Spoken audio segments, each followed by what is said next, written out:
হৈছে মই মোৰ দুগৰাকী ছোৱালী যিদিনা চাৰ্জত গৈছে পুলিচ মোৰ ডাঙৰ ছোৱালীজনীক সাৰ পাই কৈছে দেউতা এইবোৰ কি ইমান পুলিচ আপোনাক উগ্ৰপন্থীৰ দৰে আপোনাক এনেকুৱা কৰিছে মই কৈছো নহয় তেওঁলোক মোৰ বন্ধু হয় কিবা নিউজৰ কামত আহিছে মই তেওঁলোকৰ লগত নিউজৰ কামত আছো মইতো কোনো অন্যায় কাম কৰা নাই অন্যায় নকৰো প্ৰশ্ন কৰাটো মোৰ কি পাপ হ'ব পাৰে কিন্তু মই কৰি যাম প্ৰশ্ন লাগিলে সন্মুখত যিমানে বিপদ নহওক কিয় কৰি যাম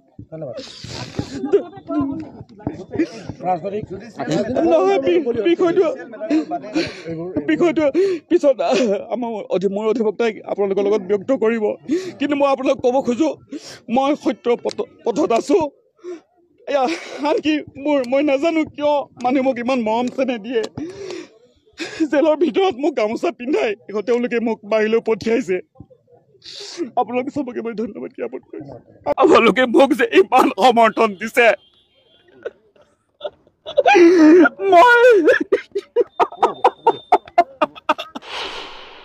মোৰ দুগৰাকী ছোৱালী যিদিনা চাৰ্জত গৈছে পুলিচ মোৰ ডাঙৰ ছোৱালীজনীক সাৰ পাই কৈছে দেউতা এইবোৰ কি ইমান পুলিচ আপোনাক উগ্ৰপন্থীৰ দৰে আপোনাক এনেকুৱা কৰিছে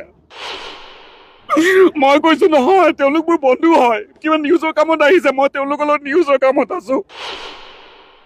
মইতো কোনো অন্যায় কাম কৰা নাই অন্যায় নকৰো প্ৰশ্ন কৰাটো মোৰ কি পাপ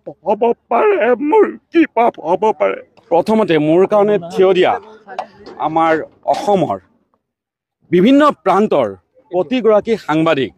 অসমৰ লগতে আমাৰ দেশৰ প্ৰতিগৰাকী সাংবাদিক আনকি ইউএনত মোৰ কাৰণে থিয় দিয়া প্ৰতিগৰাকী নাগৰিকক মই ধন্যবাদ জ্ঞাপন কৰিব বিচাৰিছোঁ এই মুহূৰ্তত দ্বিতীয়তে মই আমাৰ ৰাজ্যৰ সকলো নাগৰিক যিসকলে মোৰ হৈ মাত মাতিছে সমৰ্থন মোক দিছে মোক শক্তি দিছে মোক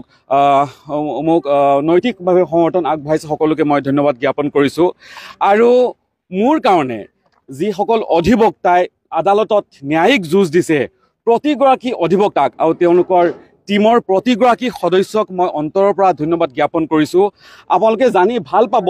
কোনো এগৰাকী অধিবক্তাই এক পইচা নোলোৱাকৈ মোৰ এই আইনী যুঁজখন তেওঁলোকে চলাই গৈছে আৰু মোক তেওঁলোকে ন্যায় প্ৰদান কৰাত তেওঁলোকে মোক সহায় কৰিছে আৰু দ্বিতীয় কথাটো হ'ল কি হৈছে কি হোৱা নাই আপোনালোকে সকলোৱে দেখিছে আৰু মোৰ কামটো হ'ল মই সাংবাদিক হিচাপে প্ৰশ্ন কৰা মোৰ কামটো হ'ল প্ৰশ্ন কৰা মই প্ৰশ্ন কৰি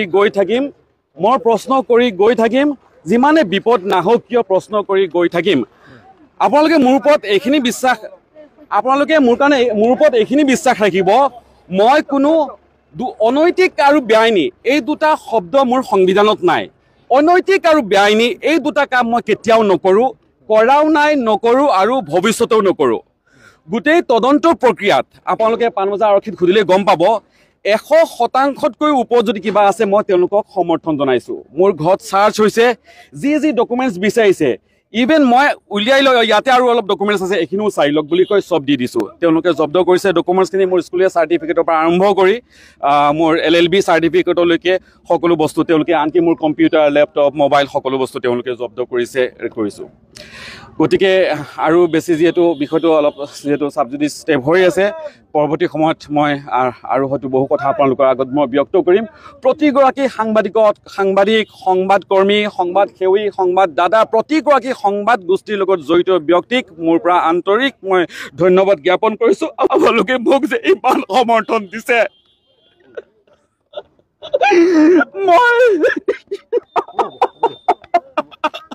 মোৰ দুগৰাকী ছোৱালী যিদিনা চাৰ্জত গৈছে পুলিচ মোৰ ডাঙৰ ছোৱালীজনীক সাৰ পাই কৈছে দেউতা এইবোৰ কি ইমান পুলিচ আপোনাক উগ্ৰপন্থীৰ দৰে আপোনাক এনেকুৱা কৰিছে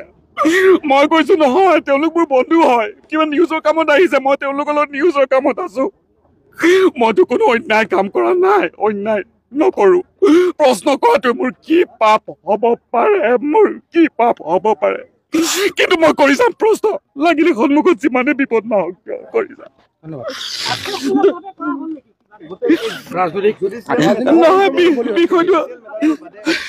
বিষয়টো পিছত